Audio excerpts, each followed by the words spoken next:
Good day, everyone. This is my first workout since I got back from Nationals. What you're seeing right here is we just finished our warm-up coming from my house onto 145. I am riding with Casper in the front, and right in front of me is Kyle. My legs are screaming a little bit, just a little, from the weightlifting and the stadium stairs I have been doing, but that'll be another video. Today's workout is steady paceline work through the whole Belgian loop here. Once we get to the Belgian section, it'll be a bit tough to do the paceline work, but we'll keep that up as much as possible. And then when we get to the end of the loop, we will do a time trial back from the end of the actual loop to Road 33, which dumps back on to 145. Well, that was our intent, but as you can tell from the title of this video, things did not go as planned.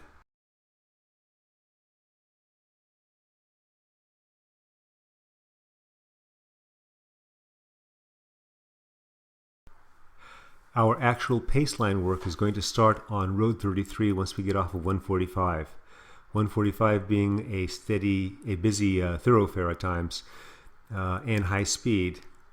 What we do is basically get through this 3-mile section and then start the actual paceline like you see here. So this is Road 33. Casper's taking his first pull. Kyle's going to take his next pull. He's going to go a little long on this one. But then afterwards, on the next one, then we fall in line with our standard timeline for taking pulls.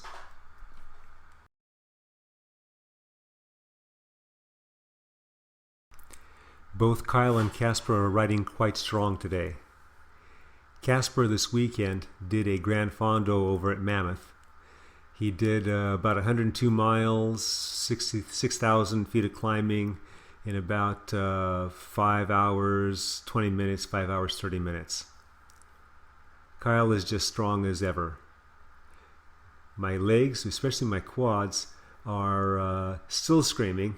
They'll get a little better, a little warmed up, so to speak, or a little past the pain in a while. But right now I'm just staying focused on staying on his wheel.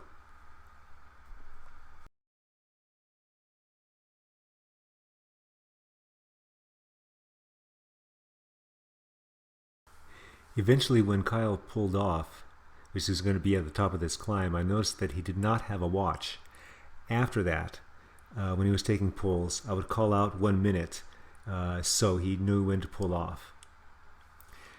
This is a great workout to build stamina. When you're at the front, of course you're working, but even when you pull off and you go to the back, you're still working, especially in variable terrain like this. The reason I am doing this type of workout right now is that with the good weather, I'm still on for doing the bass leg double century. As long as the air quality is good for training and for the event, then I will do the double.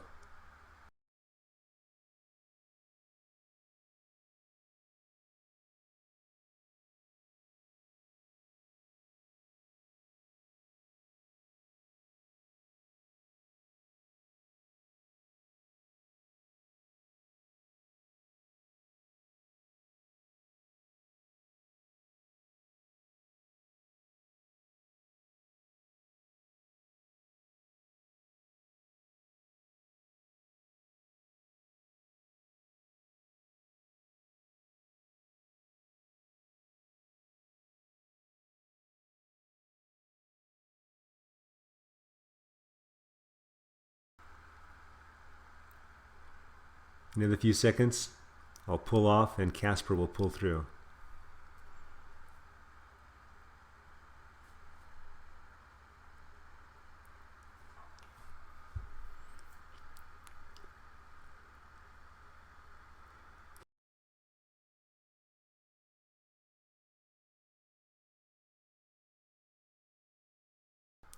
Fast forward to Road 600, just north of the start of the Madeira road race.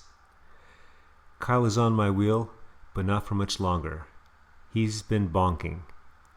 It started before we reached the start of the loop.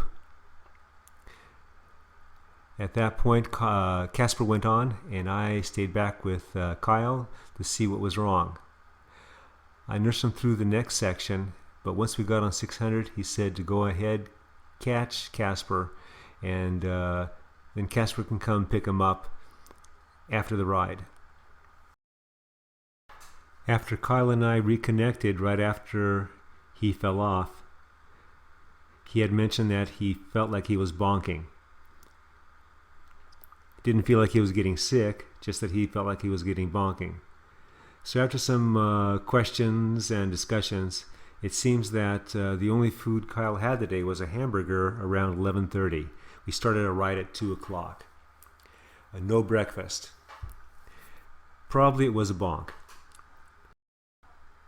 Basically, you have two places where you store glycogen. In your muscle cells and in your liver. The glycogen in your muscle cells are only used for that particular cell. The glycogen in your liver is used to supply glucose to the blood system, keep your blood sugar levels up, so to speak, and which feeds the brain.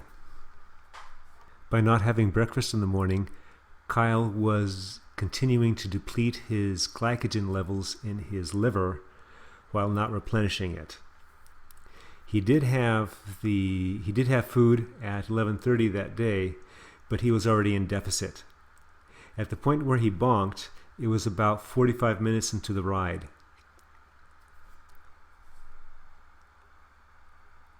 Kyle did complete the ride, but at a much slower pace, since he was just burning fat as an energy source.